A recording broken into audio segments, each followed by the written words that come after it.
Well, I'm here at one of my favourite spots on the coastline and just came down here last night. In the other video that we took, we spoke about unsolicited advice and how sometimes we don't want to open up to our parents and they ask what's called loaded questions, and then they give us unsolicited advice, which makes us feel that they think we're incompetent and can't live our own lives, and it really distances ourselves in our relationship. But we use that as well. We use that with our children.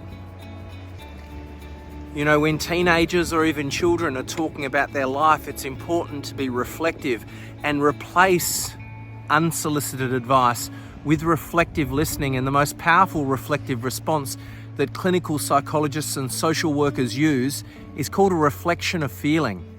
An example of that can be when the wife comes home from work. She's had a frustrating day because the woman that's taken her position is incompetent and she's having to do two jobs. And what we want to do is we want to ask questions like, have you spoken to the managing director about it?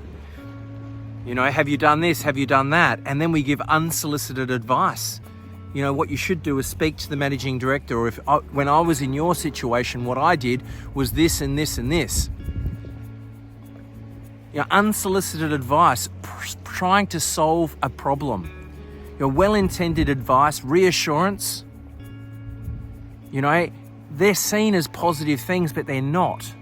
When you're reflective, you reflect back what they're saying. Well, hun, it sounds like you had a really frustrating day at work. This woman's come through, she's not doing the job, you're having to do her job as well. And that's all they want, is you to listen. And with children, the go-to can be unsolicited advice.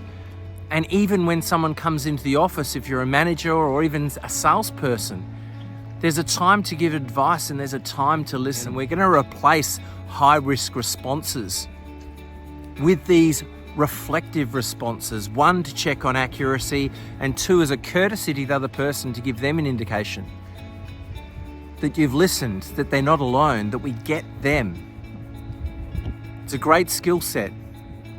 I hope you love this beach. I've just been for a swim there and it's lovely here. I'll be staying here and then heading back to Adelaide. Adelaide's just down that coastline. Okay, if you like this, please like and make a comment. Making a comment is really important, and I'll respond to every comment made. Thank you very much and have a great day. Over and out.